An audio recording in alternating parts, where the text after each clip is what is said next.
Okay, we'll start and let the others join. So I'm going to start with Kirtan, but then maybe others will join.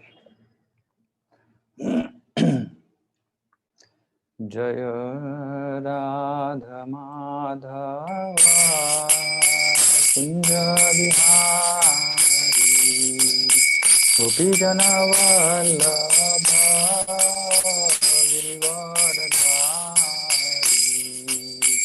यशोदनंदन Vraj Ranjan यामुनतीरावनचारि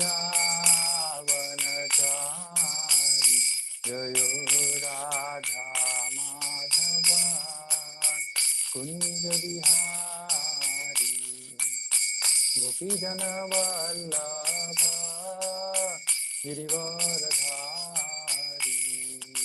यशोदनंदन Vraj Ranjan श्यामनतीरावनचारि जय राधा माधव कुंज बिहारी गोपीजन वल्लभ गिरिवरधारी यशोदनंदन व्रज रंजन श्यामनतीरावनचारि जय राधा माधव कुंज बिहारी हरे कृष्णा कृष्णा कृष्ण हरे हरे हरे राम राम हरे हरे हरे कृष्णा कृष्णा कृष्ण हरे हरे हरे राम राम हरे हरे हरे कृष्ण कृष्ण कृष्ण हरे हरे हरे राम राम हरे हरे हरे कृष्ण कृष्ण कृष्ण हरे हरे हरे राम राम राम हरे हरे हरे कृष्ण कृष्ण कृष्ण हरे हरे हरे राम राम हरे हरे हरे कृष्ण कृष्ण कृष्ण हरे हरे हरे राम राम हरे हरे हरे कृष्ण कृष्ण कृष्ण कृष्ण हरे हरे हरे राम राम राम हरे हरे हरे कृष्ण कृष्ण कृष्ण कृष्ण हरे हरे हरे राम राम हरे हरे जय प्रभुपदा जय प्रभुपदा प्रभुपदा जय प्रभुपदा जय जय प्रभुपद प्रभुपद जय जय प्रभुपद जय जय प्रभुपद प्रभुपद जय जय प्रभुपद हरिनाम संकीर्तन की श्रील प्रभुपाद की जय।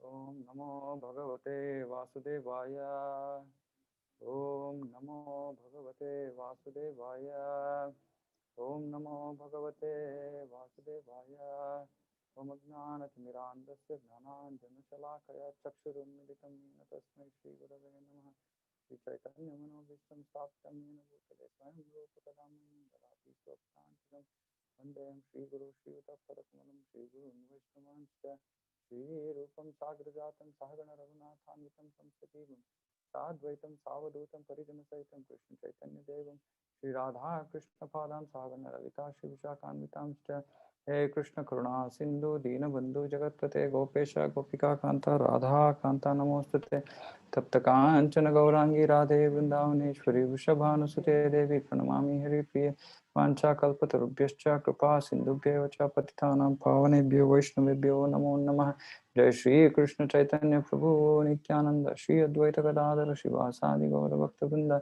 Hare Krishna Krishna Krishna Hare Hare Hare Rama Rama Rama Hare Hare. Hare Krishna. Hare Krishna. Everybody. Hare Krishna. Hare Krishna. Welcome everybody to our Hare Krishna. Hare Krishna. To our weekly satsang. So a couple of just housekeeping before we start. One is, we have a group specifically for, some of these messages. You won't get more than 4 or 5 messages in a day, and it'll all be related to Bhagavad Gita. And spiritual topics, no other stuff comes. So I will actually, because I've been sending invites individually to many of you, so it will be nice if I can just add all of you to that group. So if anybody has an objection, kindly just message me or WhatsApp me separately. Otherwise, by end of the day, I'll add you all to the group. Second thing is, like I said, Bhagavad Gita is about transformation. So it'll be nice if all of you can maintain some kind of notes, right? So either on a piece of paper or whatever you prefer, digital, etc. I mean, it's up to you. Because what this will do is, these are some very key things that would have impacted you or would have, had some importance for you. And then, you can just make a note so that you can go back to those and those notes subsequently. I mean, that's helped me a lot in my own journey. And so I think, I'm just recommending that if in case you want to do. Okay, so we're going to start today with, so last week we just discussed about, what is the Bhagavad Gita and the whole process of transformation and how it's otherwise very difficult for us to achieve this transformation by our own ability or strength. Right, and we require what is called as spiritual strength, and that is actually we get that spiritual strength by the process of bhakti, and there are 2 main paths, main aspects of bhakti, which is called Shravanam and Kirtanam. Shravanam means hearing and Kirtanam means glorifying. And what we are doing right now is, I'm trying to glorify and you are trying to hear. So this is bhakti. And at the same time, you could be reading Bhagavad Gita by yourself, which is also Shravanam. And also I'll talk about the process of chanting at the end of the session. So these are the 2 main methods that are recommended. Actually, there are 9. It's called Navavida Bhakti. So there are 9 ways to practice bhakti, but these 2 are as the topmost. Right, and Bhagavad Gita is one of the basic texts. Actually, Bhagavad Gita is considered as the ABCD of spiritual knowledge. Right, it is at the very beginners kind of knowledge that is out there, but it is very, very foundational and fundamental, and thereby very critical. Unless we are able to understand this, we can't go on to do our degree, PhD, etc. I mean, there's so much of stuff. It's huge. The field is huge, right? But without properly understanding Bhagavad Gita, we can't proceed. So that's about a little bit of what we discussed last week. And so this week we're going to start Bhagavad Gita. Bhagavad Gita actually consists, Bhagavad Gita discusses 5 topics. Okay, so these 5 topics are called Ishvara, Jiva, then Prakriti or nature, Kala and Karma. So I repeat, Ishvara, Jiva, Prakriti, Kala and Karma. So Ishvara means controller. Prakriti means material nature, like we see, things around us, material nature. Then Jiva is us, the living entities, which includes all the, there are 84 lakh species of living entities. And so there are many living entities, right, all around us, including ourselves. Then there is Kala. Kala is time, right? The most formidable time whom nobody can escape, right? And then there is karma. Karma is our actions. So Bhagavad Gita predominantly discusses these 5 topics, right? And we'll be trying to understand all these, incrementally one after the other. So what we're going to do is we're going to start with the first verse. Right now, I'm going to project something here on the screen, which is from the online version of Bhagavad Gita. Please note the URL, and I request all of you to kindly read this at your convenience. I'm going to share my screen. And you could, I guess you all have used Zoom, so you can raise your hand in case you have a question, or drop a note on the chat box, or maybe just interrupt. Anything is okay with me. Okay, but please ensure that you don't lose.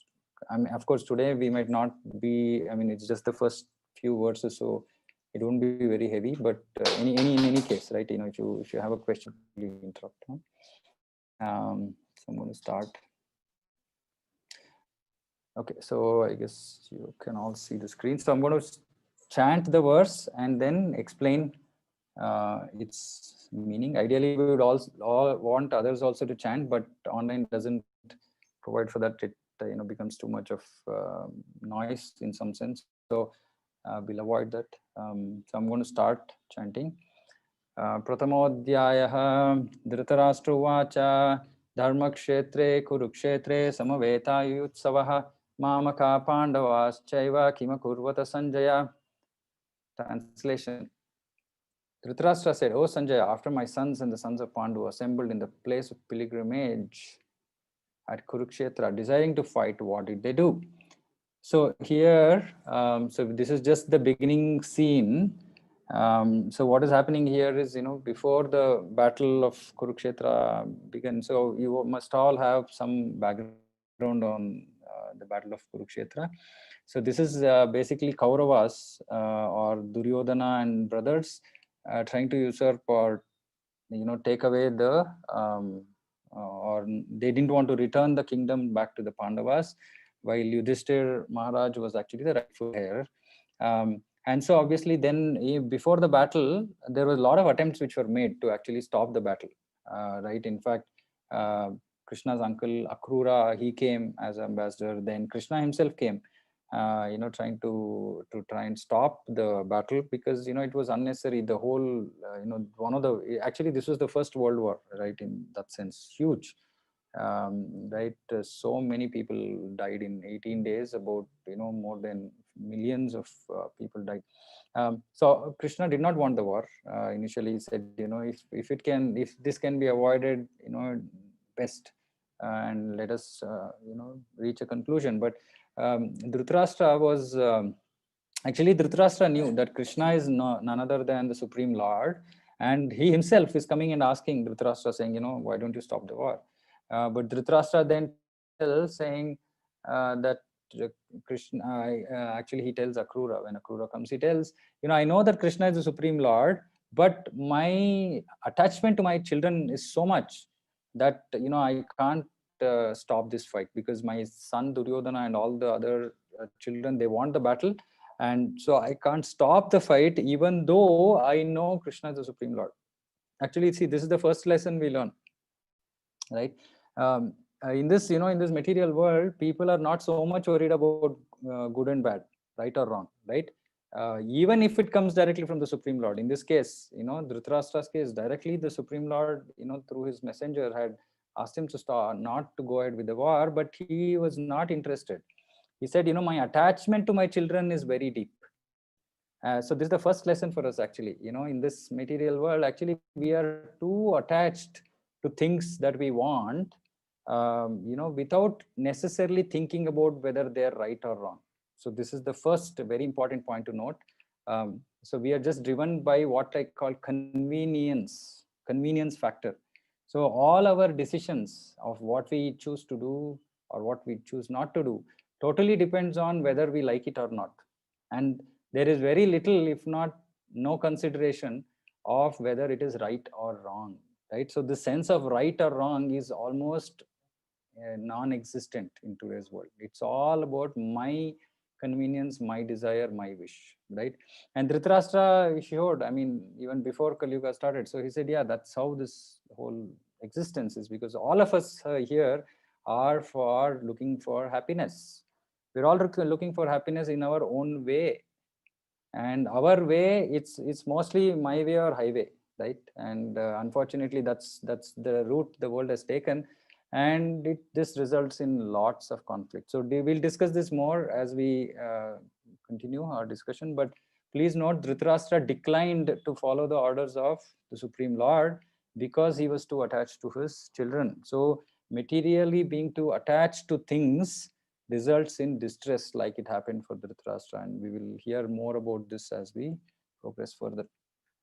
So actually, before we all know Dhritarashtra was blind, right? Dhritarashtra was blind, and he obviously couldn't go onto the battlefield because there's going to be fighting there, and he was blind. So he was sitting in his room, in his in his palace, and Sanjaya was his minister.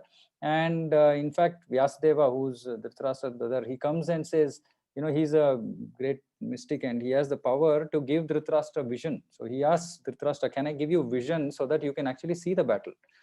But deep in his heart, Dhritarashtra knew that his sons were following the impious path or the wrong path, and he kind of somewhat felt like his children are going to get killed in the battle, and either way he didn't want to see all that bloodshed, right? So he said, no, I don't want the vision. And then Sanjaya, who was also a disciple of Vyasadeva, he got the divine vision. So this is more subtle than the TV and other technologies that we have in today's world. It was a very subtle vision. Actually, this is another thing that we learn when we read Bhagavad Gita, Bhagavatam. The elements, the material elements are actually finer and finer, and what we are trying to discover today is more gross elements, right? But there are so many finer aspects of this creation which no man has ever ventured, right? And it's huge. It's inconceivable, right? The amount of nuances that exist out there in the creation. So Sanjaya was now sitting in the palace of Dhritarashtra and was giving commentary, right? So like today we have cricket commentary, we have battle commentary here. Right, so this is the background. Sanjaya is sitting in Dhritarashtra's palace, and he is actually describing, or just before the battle began. Now Dhritarashtra is asking Sanjaya, since Sanjaya, you can see what is going on in the battle. Dhritarashtra is asking, oh Sanjaya, after my sons and the sons of Pandu assembled in the place of pilgrimage. Okay, so I have a question now for those who want to participate. Can kindly participate. Yeah. So the question is, what is dharma? So here the first word in this verse is dharma kshetre. So what is this dharma? Anybody wants to attempt? Those who have read Bhagavad Gita previously, etc., it's okay. Mostly all the others who are joined newly, what is dharma? Or even others can also try. Hare Krishna. Hare Krishna. As being there, they are Kshatriya, they're fighting or preventing their own people is their dharma. Okay, so protecting people is the dharma of Kshatriya. Okay, any other answers? Any other thoughts? So I would try to expand it a little bit further. Dharma is the then established thing of what is right. Okay, what is right? Dharma means what is right. Okay, correct. Yeah. So that's okay. Okay. Anybody else wants to add? What is dharma? I mean, we know this word. We've heard this so many times. Dharma. Dharma is not absolute. In my understanding, it is not black and white. It is not absolute. Okay.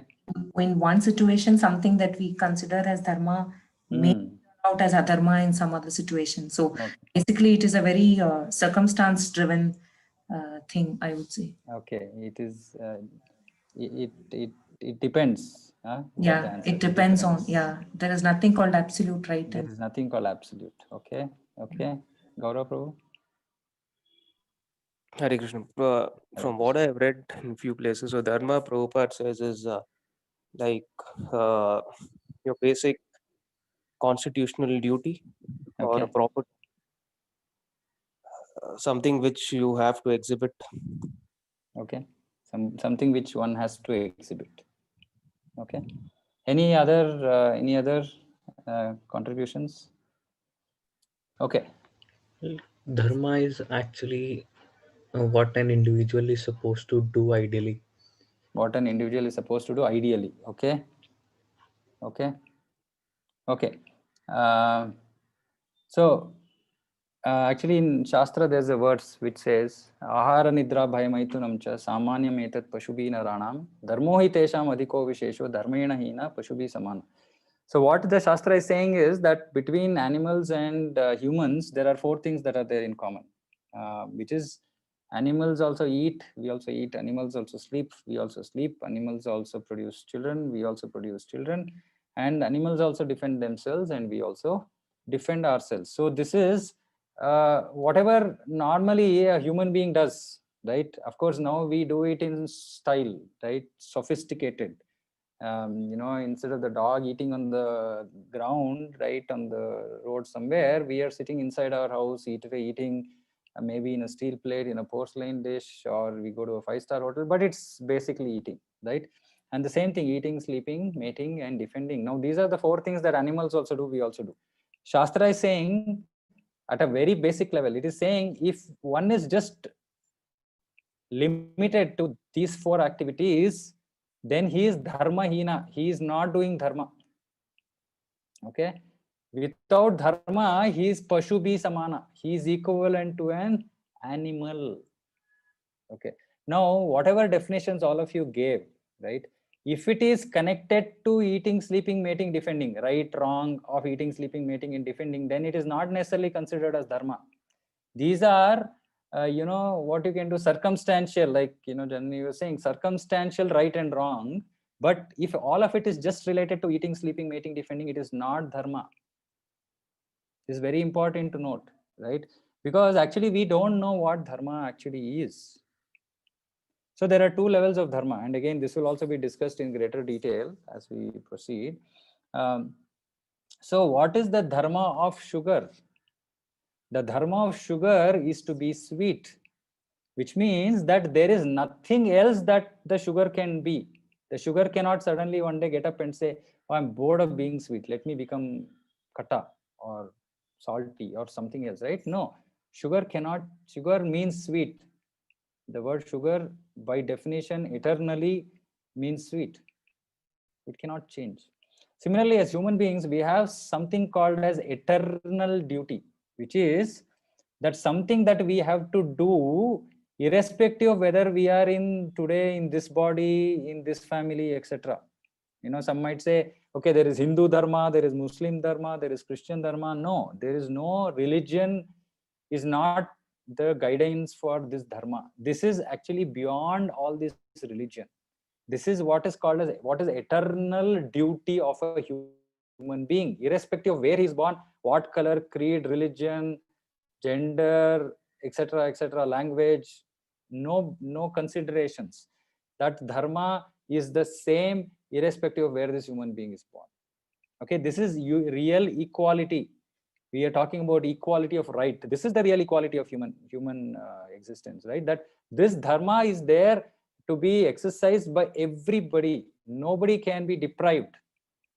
No material qualification, consideration can deprive a person from doing his dharma. Such a thing which is so intrinsic to the human being is called dharma.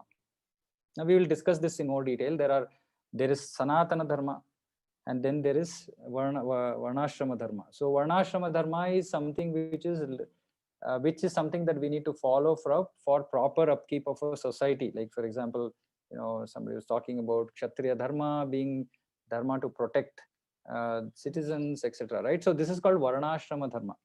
Please note, so you're going to be hearing a lot of new words, terminologies, etc. Like I said, ABCD, initial classes will be heavy because there'll be a lot of new stuff that we'll be learning. So dharma means that which is very intrinsic to a human being. right? And we will talk about the dharma, which is Sanatana dharma, later on. So here Dhritarashtra is saying dharma kshetra. Of course, here Dhritarashtra is using it in the place of place of pilgrimage. So this place Kurukshetra is a place of pilgrimage, and he says Samaveta Yuyutsavaha. Samaveta means assembled. For what? Yuyutsavaha, for fighting. Yuyutsu means fight. Mamaka. So he's saying who all have assembled here? Mamaka. Mamaka means my. So he's saying my sons and Pandavas. Actually, this is also, you know, one of the typical characteristics of Kali Yuga.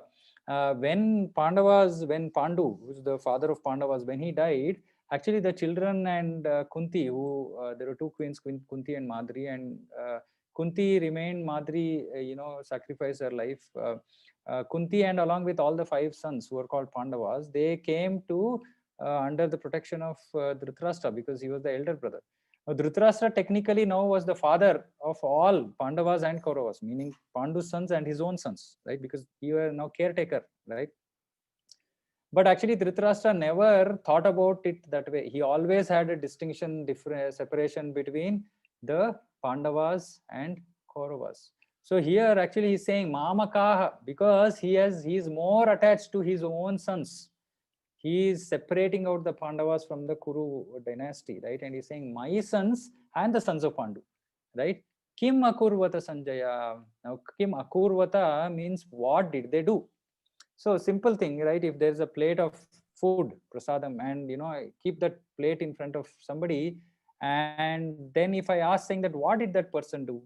Answer is pretty obvious. The person took the plate and he had the food that was there because he was hungry, right? So now here also, because he's saying Yuyutsavaha, they had all assembled to fight. Kim akurvata, what did they do? Obviously they came to fight, they would have fought. But there is obviously significance in Dhritarashtra asking this question, because he's saying Dharma Kshetra. This Kurukshetra is Dharma Kshetra, and whoever is following Dharma, right, they will be protected. So indirectly he knew that his sons are actually not on the path of Dharma, they are on the path of Adharma, right? And so they will have some impact, or Pandavas will have the positive impact of this battle happening on this place of pilgrimage. Even today Kurukshetra exists, right? So those who are familiar with the area of Delhi, around that area, so Kurukshetra is there today. Also this place where this battle took place, there's a temple, very nice place. If you get a chance, you should visit, right? So he's asking what did they do, because he was worried, saying that was there any compromise? Did my sons compromise and say, okay, no battle, this is Dharma Kshetra, we should all do good or whatever, right? Like stop fight, etc. So he was concerned. He didn't want the fighting to stop, because he was hoping that his sons are going to emerge victorious and his son is going to be the emperor, and all this material attachment was running in the back of his mind. So he did not want any kind of compromise and the kingdom being given off to Pandavas or splitting the kingdom between the two. He didn't want any of those alternatives, right? He just wanted his sons to win, and so he was concerned and he asked Kim akurvata. Now acharyas also say that this word kshetra means field, right? Like where you grow grains, right? And if any of you are familiar with farming, so where you are trying to grow grains, there are also going to be weeds, right? And the weeds are going to have to be thrown out or cut off, right?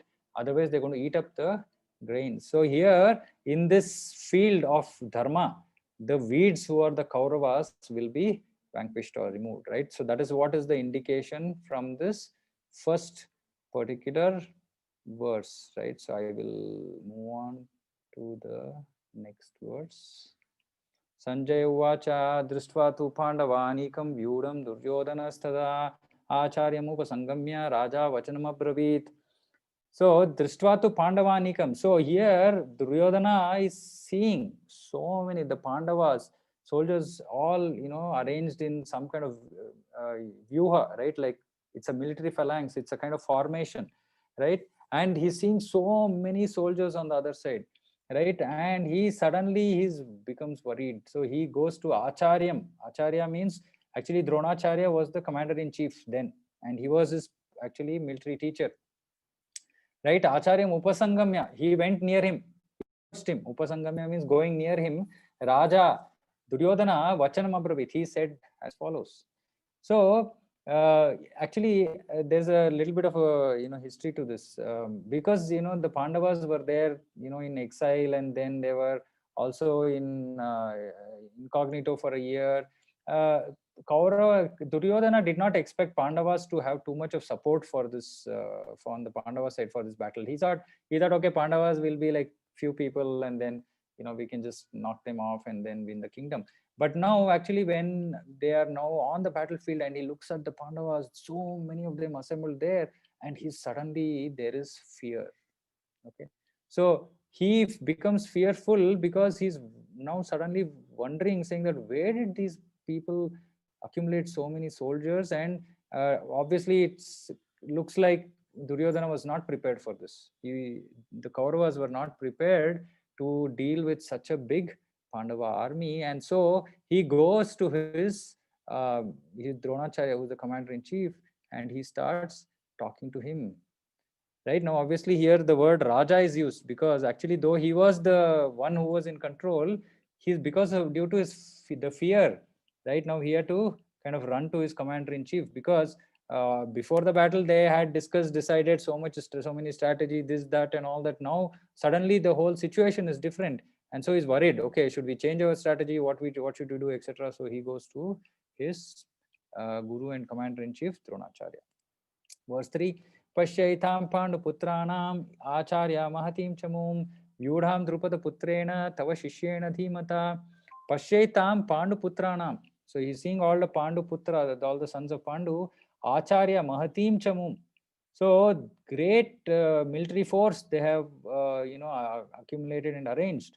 And then he says, arranged by whom? Vyudham Drupada Putrena, the son of Drupada, Tava Shishyena Dhimata. So he's telling his guru, Tava Shishyena, your disciple.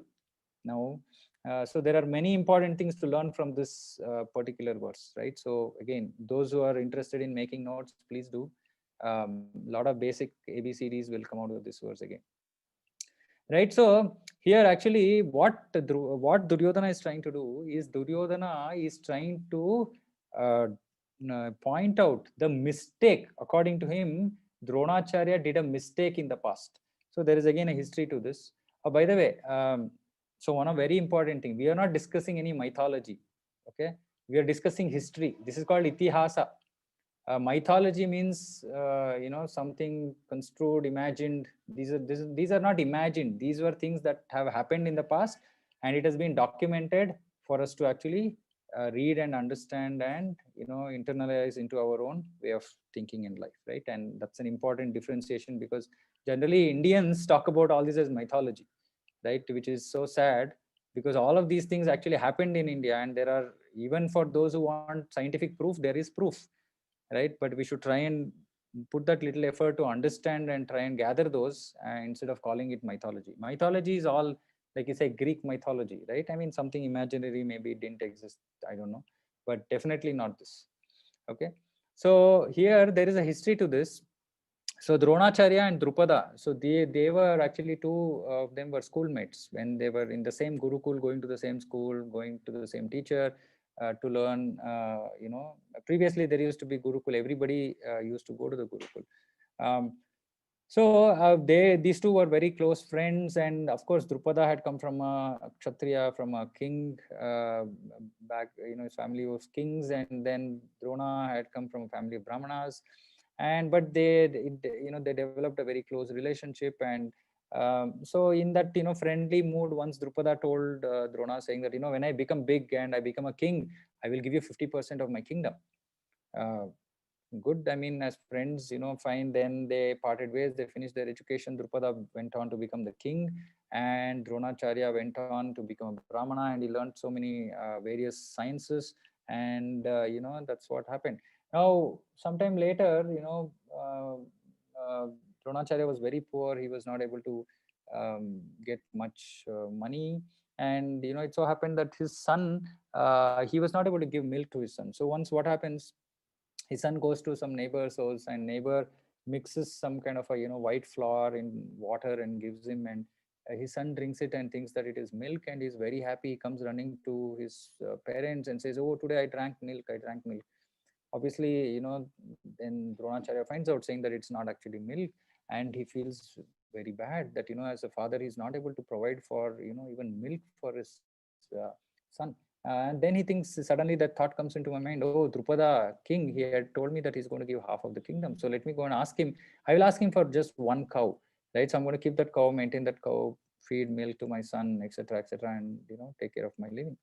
So then he goes to Drupada. He goes to Drupada's court, big king, he's sitting on the throne, and Dronacharya is a Brahmana, torn clothes, etc. He comes in, and then Dronacharya tells in front of the assembly, Drupada, you remember both of us were friends, we were in the same Gurukul, you had said that you're going to give half of your kingdom, etc., Drupada becomes very angry. His ego of being, the king, and somebody is some, very poor Brahmana coming and, claiming equal status with him as friends. In friendship, he was not ready to take it, right? So then he kind of humiliates and, sends Dronacharya away, saying that, friendship is between equals, and, how are we any equal for you to, claim this? And he sends him away. Right, then Dronacharya comes back. Subsequently, he becomes the teacher for all the Kauravas and Pandavas. And once he's finished the education, then, as Guru Dakshina, then, all the students ask, saying, okay, Guruji, what can I offer you as Dakshina? So then he says, go and capture Drupada. Then Kauravas, haughty, arrogant, as always, Duryodhana says, okay, we're going to go first. So, okay, fine. So he goes, but he's not able to capture Drupada, and they fail, and they come back. And then, Pandavas, Arjuna, with their guru's blessings, they go and capture Drupada. So they capture Drupada, bring him in front of, tie him up and bring him in front of Dronacharya. And then Dronacharya had not felt bad, right? This is where, so one of the very important qualities we are going to discuss, right? So Brahmana, so previously, we also talked about Kshatriya in the previous words. We are talking about Brahmana here. You might be thinking, okay, this is some kind of caste system. Where is this caste system coming in? Actually, Krishna says, Chaturvarnyam maya shrishtam gunakarma vibhagashaha. So there are 4 varnas and 4 ashramas, okay? So this used to be the framework for how a society should function in the past. And it's all destroyed now because of petty selfishness of modern people, that they converted this into a caste system. So what this was based on guna and karma, not on birth, definitely not on birth. Guna and karma means by nature, my nature, and the type of work that I like to do. So for example, somebody might be a very, very expert in reading, studying, etc. Of course, our expertise in reading, studying Shastra has now converted into technical, right? That is why India is so well known for their technical qualification, because actually we are Brahmanas by nature. Most of India is Brahmanas. Of course, then we have, businessmen like, Marwadis, Gujaratis, who are very sharp businessmen, right? Because their nature, they're full all the time, their head only works in terms of how to make money, right? So they are Vaishyas, they are businessmen, right? True businessmen. Then mostly, most of the Indians, mostly South India, I would say, right? Mostly Brahmanas, right? Where they are, they have the ability to read Shastra, understand Shastra, very sharp memory, very sharp intelligence, right? Then a lot of North India was Kshatriyas, right? Fighters, right?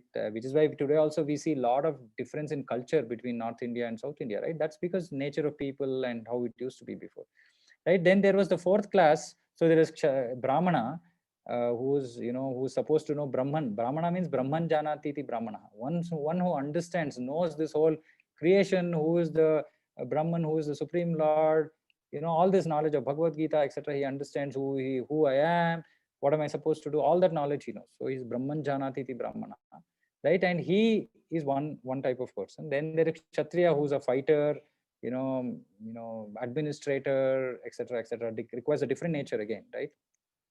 Then there is Vaishya, again, like businessmen who are always, in the mode of making money. And anyway, I mean, we'll talk about this later. Businessmen were not supposed to make money, sell selfish with selfish motivation, right? There was a higher goal.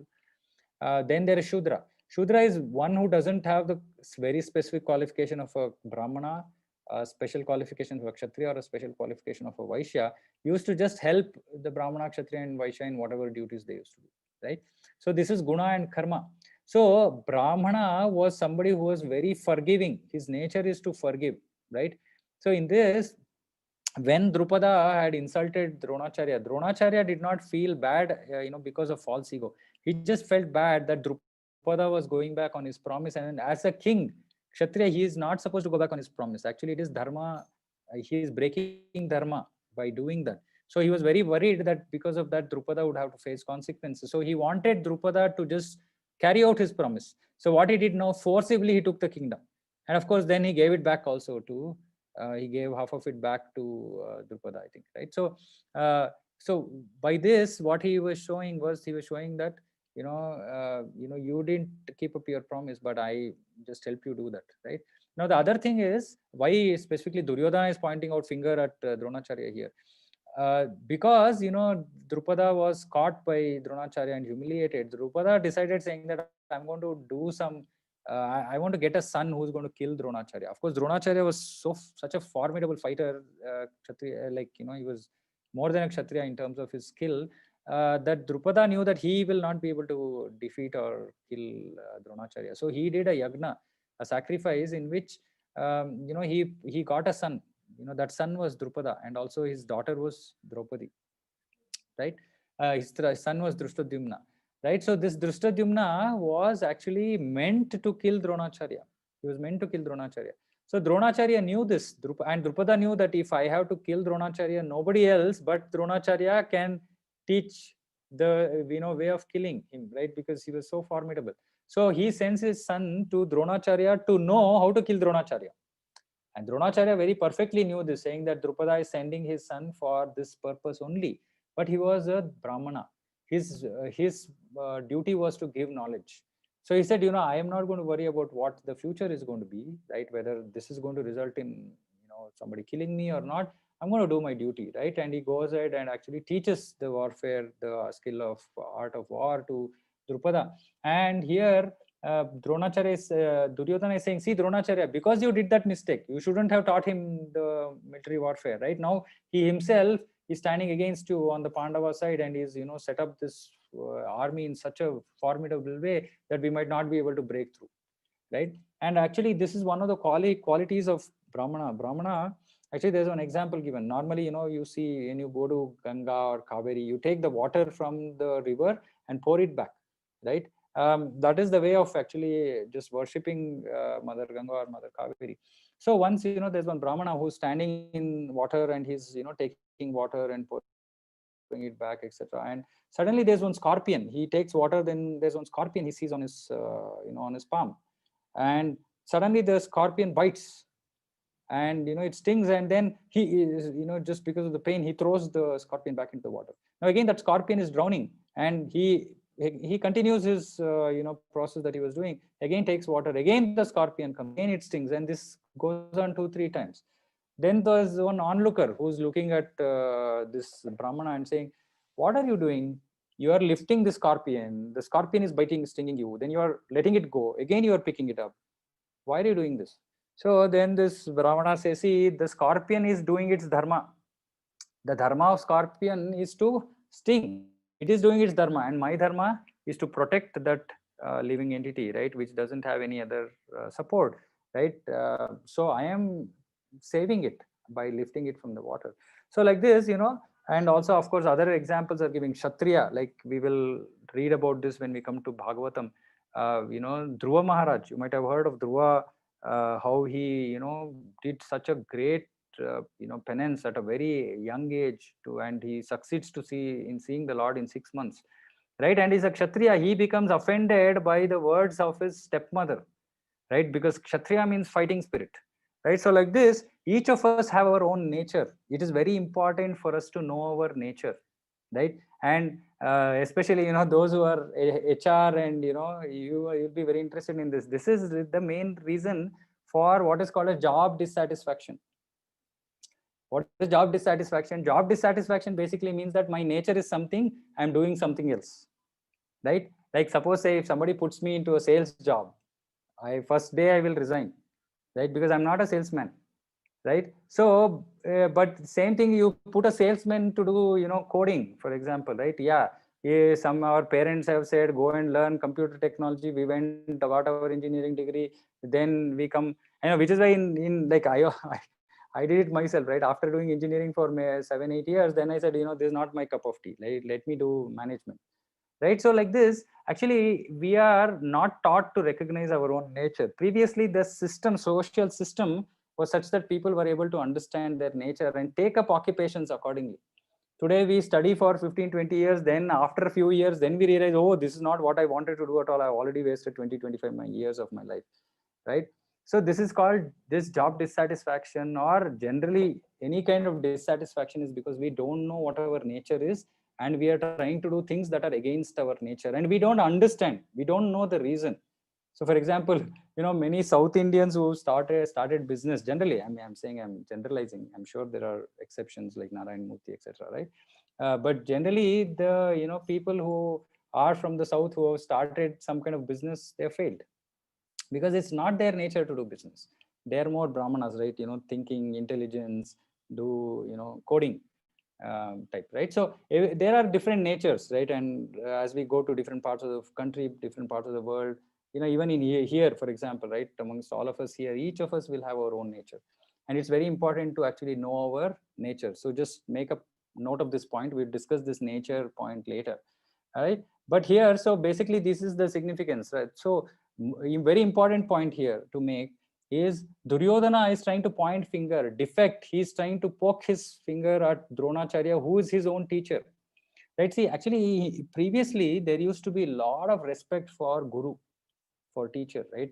Any kind of guru, be it spiritual teacher, be it, you know, somebody who taught me music, somebody who taught me in school, could be anybody, right? And the practice used to be somebody goes and touches the feet of the teacher, because they know that, you know, unless the teacher is satisfied, happy, right, the knowledge will not actually be realized.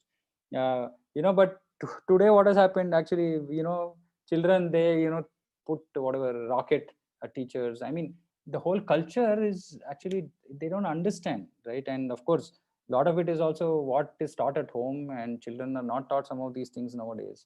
And in schools, colleges, you know, like we know how it is, we've been part of this, right?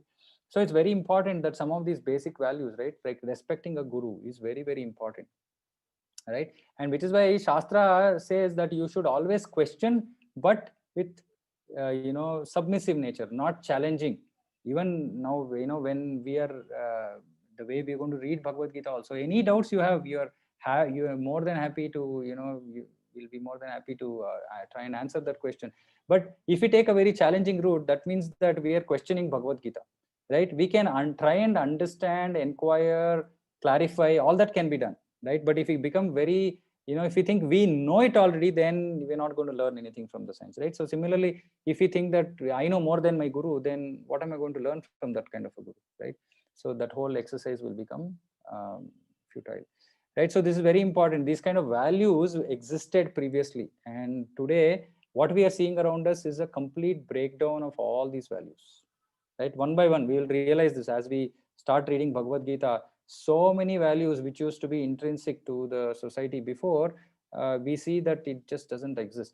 You know, you will actually be wondering, you know, what is Arjuna really worrying so much about, right? We will, as we go forward in reading Bhagavad Gita, right? So some of these things were of importance here. So then I move on to the next verse. Atra Shura Maheshwasa Bhima Junasamayudhi Yudhano Viratascha Drupadascha Maharatha. So now Duryodhana's fear is coming out. So he's now started analyzing. So he's saying, oh, you know what? There are very, you know, powerful fighters on the other side.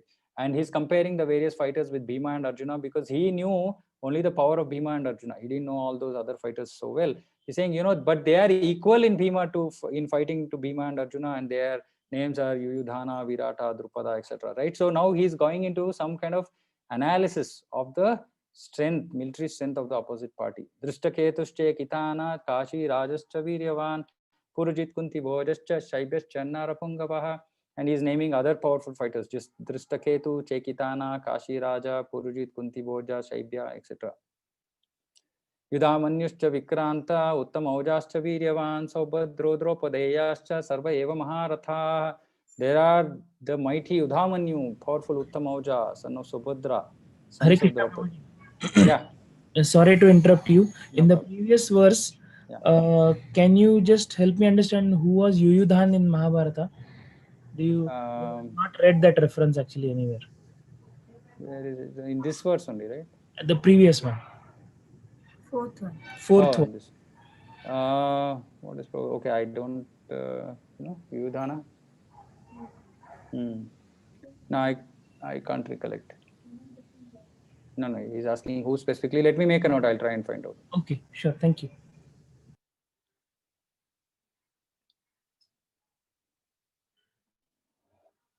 Yeah, so very powerful Uttamauja, son of Subhadra, sons of Draupadi, and all these warriors are great chariot fighters. Asmakam tu vishishtaye annibodha dvijotama nayaka mama sainyascha sannartham tan pramimite. Now, till now, he was evaluating the opposite party. Now he's saying, okay, by the way, it's not that we don't have any qualified fighters. We also have, for your information, Dronacharya, I'm now telling you the captains that are especially qualified to lead my force, my military force. Bhavan Bhishmascha Karnascha Kripascha Samitinjayaha Ashwathama Vikarnascha Saumadattis Tathaivacha. He's saying Bhavan. So first he's saying, he humiliated his guru. Now he's trying to make up, right? So this is the diplomatic nature of Duryodhana, and we see this, right, prevalent in Kali Yuga in all our dealings today. We see so many people who are so diplomatic, right? In front of us they say something else, behind us they say something else. Very difficult to deal with such people, right? So he's saying Bhavan. First he's saying, no, don't feel bad. By the way, I pointed finger at you, my guru, but yes, you are very important. You are one of the most important fighters. Then he's going by like seniority. Then he says Bhishma, right? Karna, Kripa, Ashwathama, Vikarna, Somadatta, son of Somadatta called Bhurishrava. And he's saying who are always victorious in battle. So he's saying he's now, because of his fear, he's trying to,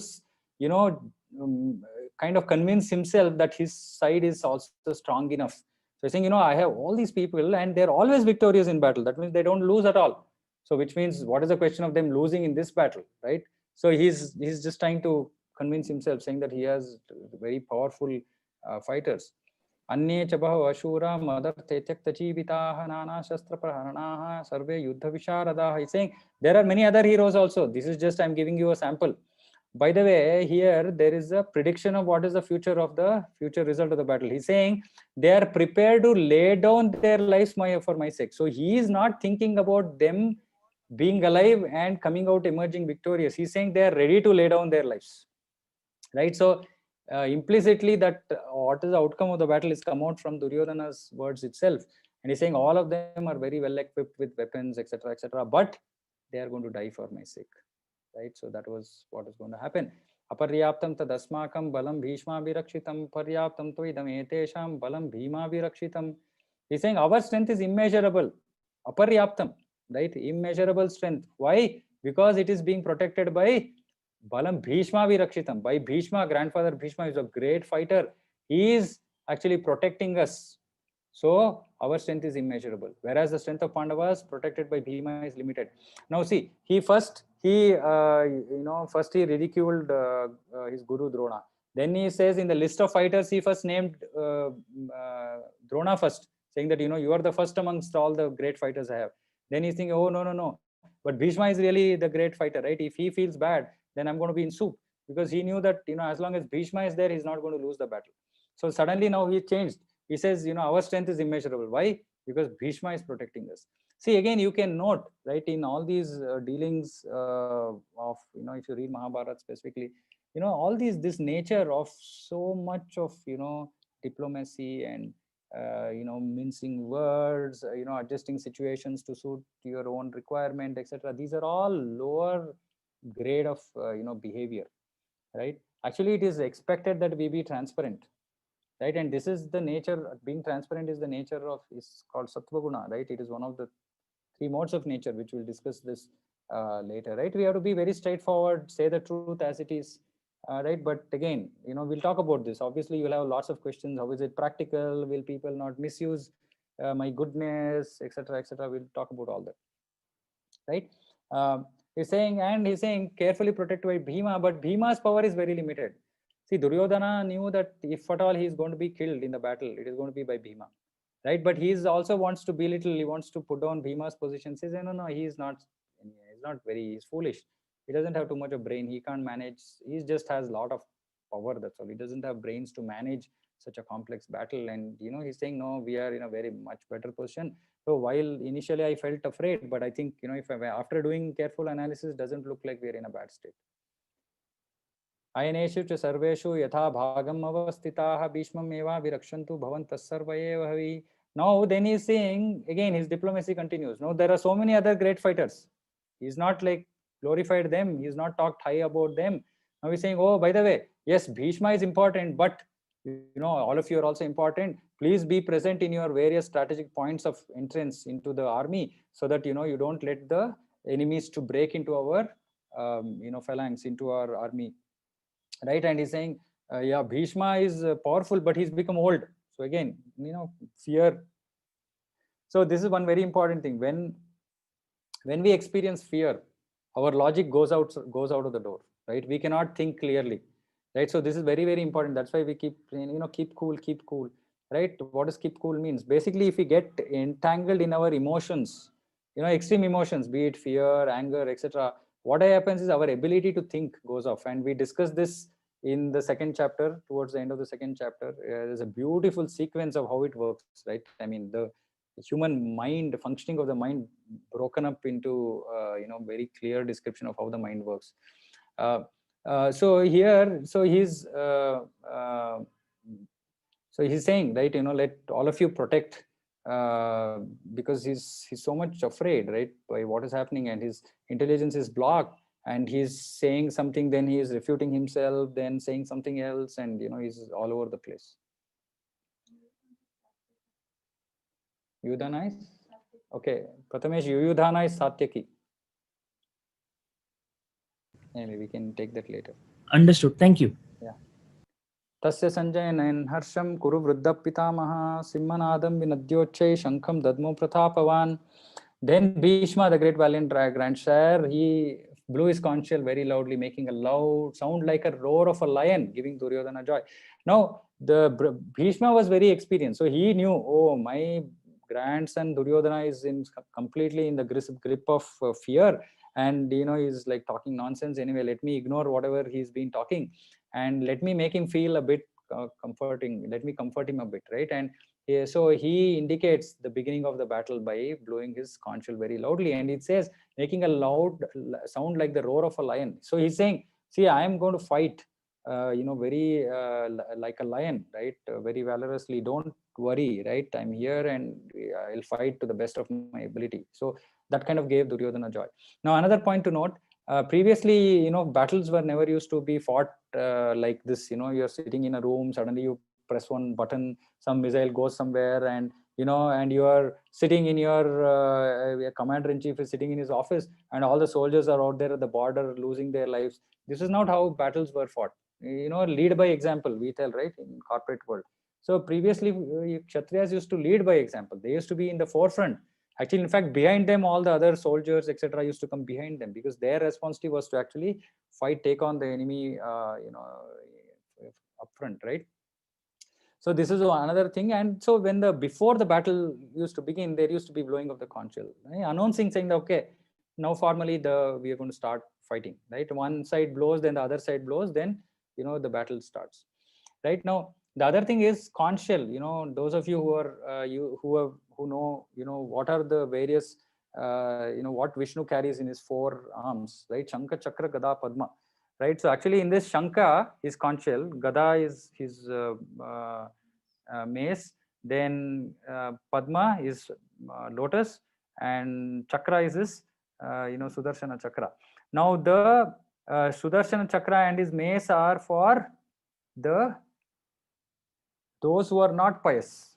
The Shankha and the Padma are for his devotees, right? And the others are for the Asuras, those who are the bad elements in the society, right? So here When the conch shell is blown, conch shell is just indicating that situation is going to be favorable for those who are devotees of the Lord, the Pandavas.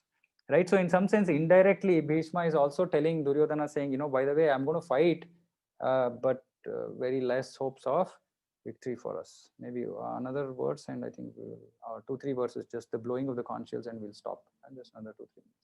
Tata shankascha bhairiyascha panavanaka gomukha sasaiva bhyanyanta sasabdastumalo bhavat. Then all these conch shells, drums, bugles, etc. I mean, all of them were sounded, and they just indicating that the battle is going to begin, right? Tata shveter haryukte mahati syandane sthito madhava pandavaschaiva divyo shanko pradatmatuhu. Okay, so this is an important verse. So I'm going to stop here because this is going to take some more time. I forgot that.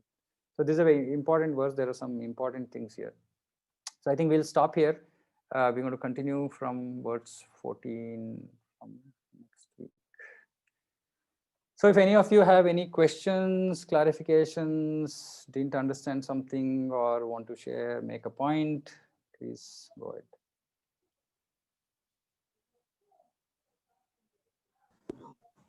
Hare Krishna, this is Yeah. Satish Kumar. Hi, Satish. Today I joined the second class. First class I need for some link. I want first Yeah, class you of can you give me your number, please? I think I have your number. 1 second, let me just check. Satish Kumar. Yeah, I have your number, Satish Kumar. So I'm going to send you one class which was last week. Today class also can you send? Yeah, today class anyway. So once I add all of you into the group, I post the recording on the group. Okay. So you will get, yeah. Thank you, Hare. Yeah, Hare Krishna. Hare Krishna, Prabhuji. Yes. Prabhuji, as a follow-up, so the next class is going to happen next Saturday, right? Yeah. As a follow-up, what should we do? I mean, I am planning to read the same verses. Yeah, so that you can do. Yes, you can do. You can read the same verses. In fact, I mean, if people are interested, so you can go to this Veda base. So let me again, I'll share the URL on the chat here. You know, or if you have a physical book, nothing like it. Okay, so there are some questions also. 1 second, let me. Okay, so the link. Oh, sorry, I put it privately. Sent to everyone. Okay, I pasted the link, so you can read this. So possibly next week we want to cover till 22 or 25, right? So you can read up to 25th verse, and also read the. And if you get a chance, you can read the preface. Don't read the introduction, because introduction is a lot of stuff, almost all of Bhagavad Gita. You can read the preface and you can read up to the current verses. And if you get time, read further as well. So then, you know, you can understand, you know, like what we are covering as well. So let me answer these questions here, and then, okay, Rohit Prabhu already shared the link. Thank you, Prabhu. Okay, Madhurya Mataji, following Vedic scriptures and doing our duty and given by Krishna is our dharma. Okay, you are answering that there. Yes. Okay, one clarification. Dronacharya, being a Brahmana, couldn't have been a little more forgiving towards Drupada. Yes. So actually, very good question, right? So I wanted to talk about this. See, Dronacharya was not trying to teach any lesson to Drupada. Okay.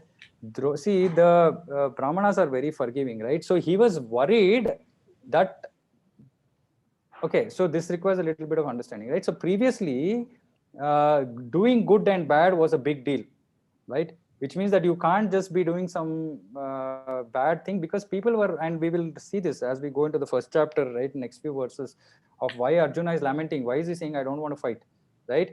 He is worried about doing a wrong thing, papa, right? So there is this concept of papa and punya, right? Doing wrong, doing right, right? And previously, the people used to be very worried. They used to be very concerned about doing the right things, because they knew that if they are doing something wrong, what will happen? That is going to result in a repercussion, which is called karma, which is karma phala, which is suffering. Suffering is a result of something wrong that we have done.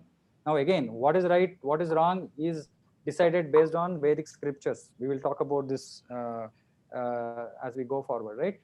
But the point was that they are very concerned about doing right, doing wrong. Brahmanas especially, their role is not just about themselves doing right and wrong. Their job is also to make sure that everybody, they are the actually spiritual masters, the gurus of the whole society. So their responsibility is also to make sure that nobody else does a mistake, follows, you know, like Vedic Vedic way of life. Now, what Drupada was doing would have actually been a papa for him, right? It would have been a bad karma, because he, as a king, he had taken, given a kind of word to part a part of his, kingdom. Now, if he is not going to keep up that word, it is going to be a suffering for him in the future. And Dronacharya wanted to avoid it, right? But when we look at it from a mundane viewpoint, right, from just, like our own perspective, we look at it and say, hey, why did he have to take a revenge, right? So it's not revenge. It is actually helping. See, this is the nature of Brahmanas. They go beyond their own, comfort or convenience, etc., to make sure that others also follow the path, right? And so he was actually trying to help, and which is why he didn't take the kingdom. Actually, after that he gave the kingdom back. He was not. He neither. See, we have to understand this, right? Brahmanas, they don't have any false ego, right? Whenever we have false ego is when all this tutu meme, you insulted me, I'm going to insult you. You said 5 things, I'm going to tell 10 things. All this happens when we have false ego. Brahmanas don't have false ego. True Brahmanas, right? That means that they're not feeling bad. False ego. So again, like every word I say, I have to qualify. So there is something called true ego and false ego. Okay, false ego means thinking that I am this body, I am this person, I am this position, I am so and so. This is false ego. True ego means we are all spirit souls. We are all part and parcel of the Supreme Lord. We are all here to serve the Supreme Lord. This is true ego. So only when we have false ego, we feel hurt. Oh, this person said this to me. How could he say this? Being hurt. This is false ego, right? So this, what Dronacharya here was doing was not on that platform of false ego. He was actually trying to protect dharma, help Drupada also protect dharma. Okay, is that okay, Janani? Yes, thank you. Okay, any other questions, thoughts? Prabhuji, one more question. Yeah. So on the 32nd page of the Guru Shishya Parampara, right? Yeah. Nahush, can you please wait for a minute? So there we see that on the 32nd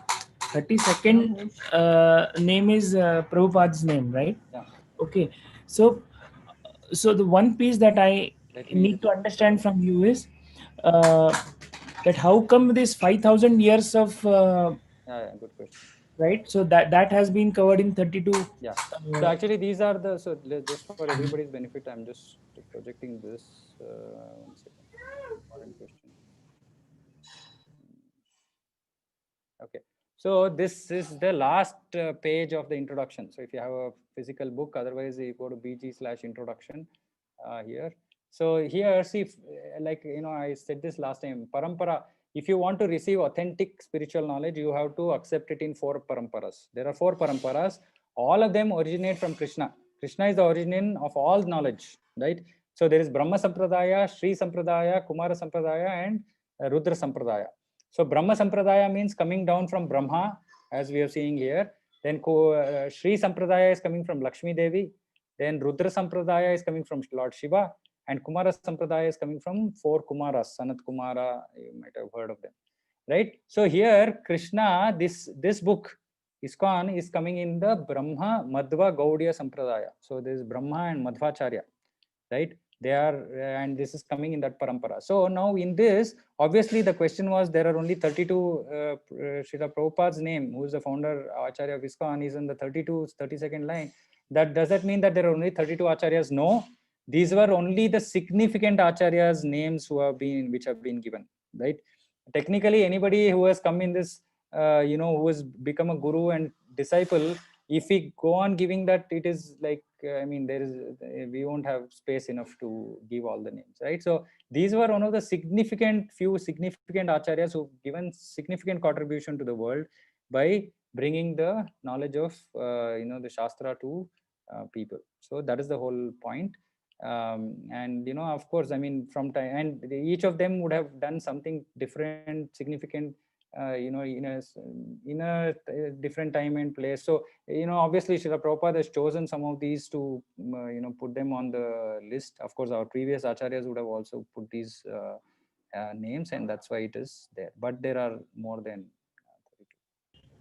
Understood. Okay. So if there is nothing else, concluding 2 words from me. Like I said, hope you're all taking notes. Second, I wanted to welcome newcomers. So Satish Prabhu has joined today. And please share this with others. If you find this being useful, please share it with others so that others can also benefit. We get benefited. The whole idea is, I'm not going to be going very technical, etc. The whole idea, like I said, our idea is to actually understand Bhagavad Gita from a practical application perspective, what it means to me, how do I live my life, how do I use this knowledge, etc. So it's going to be very, very useful practically. So if you find that it is being of any use to you, we've had 2 sessions, kindly go and spread the word. This is actually, all of us want to do good work, right? Social welfare. Social welfare doesn't happen by giving only money. It may happen, may not happen. That's something, again, we will discuss at some point of time. But this knowledge is invaluable, the knowledge of the Bhagavad Gita. So kindly spread the word around. Invite more and more friends and family whom you think might benefit from this. So ABCD. So I'm going to just briefly, just 2 minutes, talk about this and end the session. I'm conscious that we've 10 minutes over time. So see, this whole practice of Bhagavad Gita, right? There are 4 things that we have to do, right? If we have to internalize Bhagavad Gita. Now again, please understand, we are on day 2.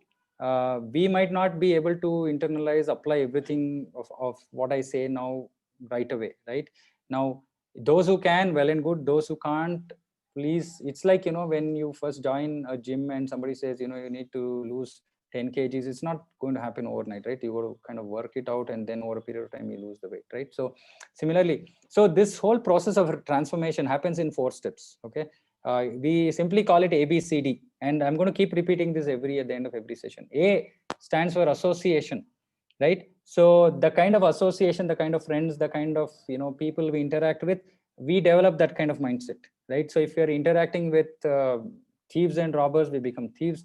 If you are interacting with businessmen, we may become a businessman. If you are interacting with sports people, we become a sports person. If we are interacting with people who are interested in spirituality or devotees, then we can also become devotees, right? So so please find the right kind of association. Second thing is books. So like I said, we are starting with Bhagavad Gita. If you go to Veda base, you will find so many other books. But it's good to start with this for now, and be with me for some time in terms of catching up on what is being discussed, and then you can if anybody is interested in reading more, etc., you have time, please let me know. I'll tell you what books to read, because it's like KG1 to PhD. So if you pick up a PhD book, then you'll be like completely lost, right? But read books. So please take 15 minutes, 10 minutes, whatever you have in a day, right? Read Bhagavad Gita to start with, right? A, B, C. C is the process of chanting. I briefly talked about this, the Hare Krishna Mahamantra. Again, I'm just mentioning it. I'm going to pick this up again next week. Please, you should chant the Hare Krishna Mahamantra. I'm also, once I add all of you into the group, I'm going to share the video of chanting of how to do chanting on the group, so that you will be benefited with that. C is chanting. So we have to chant. Chanting is the way which it's actually the cleaning process, the actual thing that goes and changes our heart, right, from where we are to where, like I said, it's a transformation exercise, right? So chanting helps us to move from one point to another, right? And D is diet. Diet obviously doesn't mean weight loss diet or this diet. Now it is all carb diet, this diet. This diet is about clearing up the consciousness, right? So the consciousness, changing the consciousness is heavily affected by food that we eat. Krishna talks about this in Bhagavad Gita in the later chapter 17 or 18. So it's very important that we actually eat what is called as sattvic food. Okay, I'm going to leave this at that. This right now. There is obviously more qualification to be made to each of these, and I'm going to make it in our subsequent sessions. Please remember A, B, C, D. Okay, so we'll end here. I already see people dropping off. Again next week, like I said, if anybody has any objections, please let me know. Otherwise, I will be adding all of you who are not there on the group to the group, and where you will be getting this invite, as well as other important messages for your daily consumption. Okay, if there is nothing else, then we will stop here. Is that okay? Okay. Hare Krishna. Okay. Yeah.